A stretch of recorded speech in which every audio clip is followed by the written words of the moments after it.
Let's start with the vector algebra today. So I hope you are done with the last exercise of the vector algebra. Now we would be moving to the miscellaneous exercise. और यहाँ पे हम देखेंगे कि first question को हमें solve कैसे करना है. जैसे कि अभी तक हम सारा कुछ वेक्टर्स के बारे में पढ़ चुके हैं, तो अब मिसलेनियस एक्सरसाइज एक ऐसी एक्सरसाइज होती है जिसमें आपको हर तरीके का क्वेश्चन मिलेगा. You would be getting cross वाले क्वेश्चंस, डॉट वाले questions, and you have to understand कि किस में हमें क्या अप्लाई करना है. So here in this case आपको बोला गया write down a unit vector in x y plane. एक ऐसा वेक्टर लिखो जो एक्स वाई प्लेन में हो, ठीक है, and it must be making an angle 30 degree with the positive direction of x axis के रिस्पेक्ट में 30 डिग्री बनाए. तो सबसे पहले तो अगर हम यूनिट वेक्टर की बात करें, सो लेट्स से कि हमारे पास वेक्टर क्या है, एक्स आई क्या y J cap is there, ठीक है. This is x y plane में, क्योंकि हमें यहाँ पे बोला ही नहीं गया कि जेड वाला है भी, एग्जिस्ट भी करता है. तो एक्स वाई प्लेन का मतलब क्या हो गया, एक्स आई कैप होगा उसके पास और वाई जे कैप होगा, and they are saying it is making angle 30 degree with respect to I cap and J cap, ठीक है.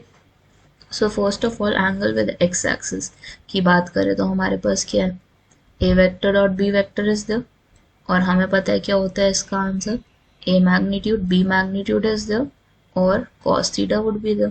अब यहाँ पे हमें पता है कि हमारा थीटा क्या है, 30 डिग्री, इट इज 30 डिग्री, और ए वेक्टर तो हमारा ए वेक्टर ही रहेगा. बी हमारा क्या है इस केस में, it is making with respect to, अभी हम किसके रिस्पेक्ट में निकाल रहे हैं, आई कैप के रिस्पेक्ट में निकाल रहे हैं.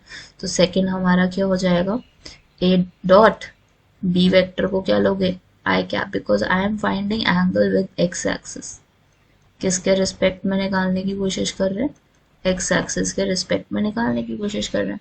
Now A magnitude would be 1 क्योंकि यूनिट वेक्टर है, बी मैग्नीट्यूड भी हमारा 1 ही होगा क्योंकि आई है, आई कैप का क्या आएगा, मैग्नीट्यूड 1 ही आएगा, एंड थीटा cos 30 डिग्री हो जाएगा. अब ए को आप आई के साथ मल्टीप्लाई करोगे, ए क्या है हमारा vector, x i cap y J cap, and in dot we have i, dot किसके साथ है, आई कैप के साथ है, and we have on the right side is cos 30. तो x i would get multiplied with i cap, तो क्या बनता है हमारे पास एक्स ओनली, राइट साइड पे हमारे पास क्या है cos 30, ठीक है. तो हमारे पास एक्स की वैल्यू क्या निकल के आएगी यहाँ पे, it would be nothing but √3/2, ठीक है. अब हमने क्या करना है, एंगल विद वाई एक्सिस निकालना है. तो एंगल विद वाई एक्सिस में क्या लगता है, थीटा आपको 90 मतलब what angle it would be making, ठीक है. वाई एक्सिस के रिस्पेक्ट में एंगल कितना बनेगा हमारा, इट वुड बी 60 डिग्री, क्योंकि नोटिस करो अगर एक्स एक्सिस के रिस्पेक्ट में 30 है तो वाई एक्सिस के रिस्पेक्ट में कितना हुआ, 60 degree. So it would be 60 degree here.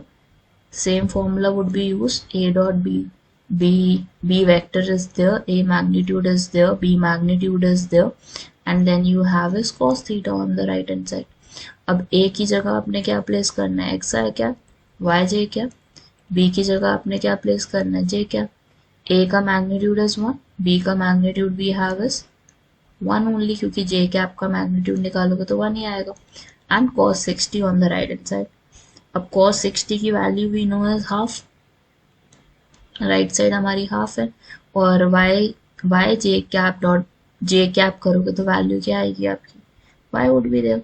तो हमारे पास यूनिट वेक्टर क्या बन जाएगा इस केस में, हमने क्या लेट किया था, that it is x i cap plus y J cap.